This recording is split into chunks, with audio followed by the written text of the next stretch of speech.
గారు మీరు స్వాతంత్రం వచ్చినప్పటి నుంచి చైనా అభివృద్ధి చేశానని మీరు చెప్తున్నారు, కానీ ఆర్మూర్ ప్రజలు తీవ్ర ఇబ్బందులు పడుతున్నారు. స్కూల్ పిల్లలకి కనీసం వాష్రూములు కూడా లేని దయనీయ స్థితిలో ఉన్నాయి. అలాగే రైతు బజార్లో రైతులు అమ్ముకోవడానికి వచ్చి ఉదయం నుంచి సాయంత్రం వరకు కనీసం మంచినీళ్ళు కూడా తాగలేని పరిస్థితి, వాళ్ళకి వాష్రూమ్స్ లేక అనేటువంటి మీ ఎమ్మెల్యే ఆరోపిస్తున్నారు. ఇప్పుడు మీరు వాస్తవా కదా? గూగుల్లో సెర్చ్ చేసి చెప్తే నేనేం చెప్పలేను. వాడు చదివింది ఫేకు. ఈ ఎవరైతే నీకు వచ్చి చెప్పిండో ఎమ్మెల్యే ఆ రౌడీ రాకేష్ ఏం పేరు ఉంది, ఆయన చదివింది ఫేక్. 8వ తరగతి. ఆయనకు అవగాహన లేదు. ఈ రాష్ట్రంలో తెలంగాణ రాష్ట్రం వచ్చిన తర్వాత ఈ రాష్ట్ర ప్రభుత్వంలో ప్రభుత్వ బడులకు మన ఊరు మన బడి కార్యక్రమం కింద ఈ రాష్ట్ర ప్రభుత్వం గౌరవ ముఖ్యమంత్రి కేసీఆర్ గారు, ఆ రోజు ఉన్నటువంటి ప్రభుత్వం మా ముఖ్యమంత్రి కేసీఆర్ గారు 7,427 కోట్ల రూపాయలు బడులకు కేటాయించిందండి. ఏం మాట్లాడుతూ ఉన్నారు? ఒక్క స్కూల్లో బడి లేదంటే చదువుకున్నాడా సన్నాస, చదువురాని సన్నాస? 8వ తరగతి చదువుకున్నోడికి ఏముంటుందండి చెప్పు?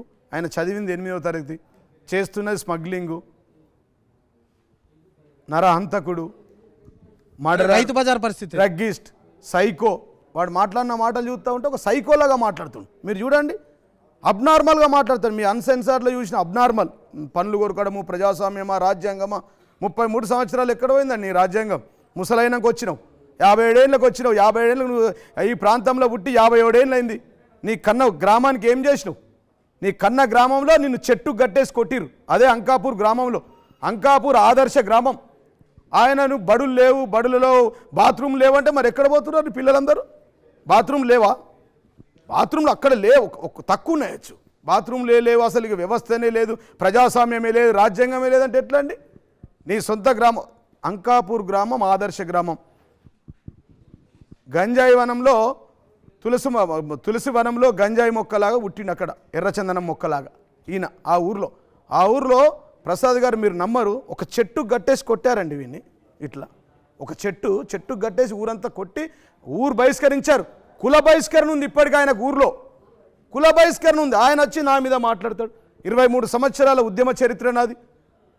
మొత్తం పుట్టినప్పటి నుంచి ఆర్మూర్ కోసం నేను పరితపించే వ్యక్తిని, ఆ ప్రాంతంలో చదువుకున్న వ్యక్తిని, హైకోర్టులో ప్రాక్టీస్ చేసిన లాయర్ని నేను, సుప్రీంకోర్టు బార్ మెంబర్ని, ఆ ప్రాంతం యొక్క అభివృద్ధి కోసం నేను చదువుకున్నోని, విజ్ఞానవంతుని నేను.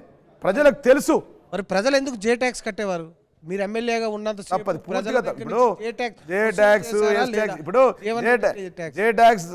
జే ట్యాక్స్ అనే మాటనే లేదండి మా జీవితంలో లేదు. అది ఆ ట్యాక్స్ ఉంటే ప్రూఫ్ చేయమని చెప్పండి.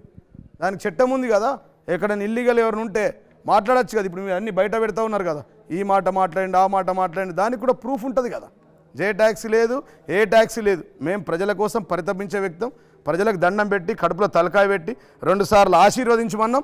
ఆశీర్వదించినటువంటి ప్రజలకు మేము మా నియోజకవర్గంలో గత చరిత్రలో ఎప్పుడు లేనటువంటి 100 పడకల ఆసుపత్రి తీసుకొచ్చి 25,000 మందికి ఉచితంగా డెలివరీ చేయించినాం. 23,670 మందికి ఎల్ఓసీలతో పాటు మేము సీఎం రిలీఫ్ ఫండ్లు ఇచ్చాం. 2 మండలాలు నూతనంగా తీసుకొచ్చా. ఆలూరు మండలం తీసుకొచ్చా, డొంకేశ్వరం మండలం తీసుకొచ్చా. ఆర్మూర్కు 150 కోట్ల రూపాయల నిధులు తీసుకొచ్చా.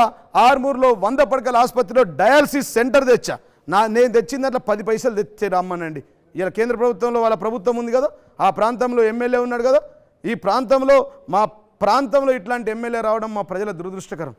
అంటే రాకేష్ చేసినవన్నీ ఆరోపణలేనా మీ పైన? 100% రాజకీయ కక్ష సాధింపు, అబద్ధాలు, రాజకీయంగా మాట్లాడడం, ఏదో బదనాం చేయమని చెప్పి బదనాం చేద్దామన్న ఉద్దేశంతో మాట్లాడండి. ఎక్కడుంది ప్రూఫ్ ఉంటే తీసుకురండి.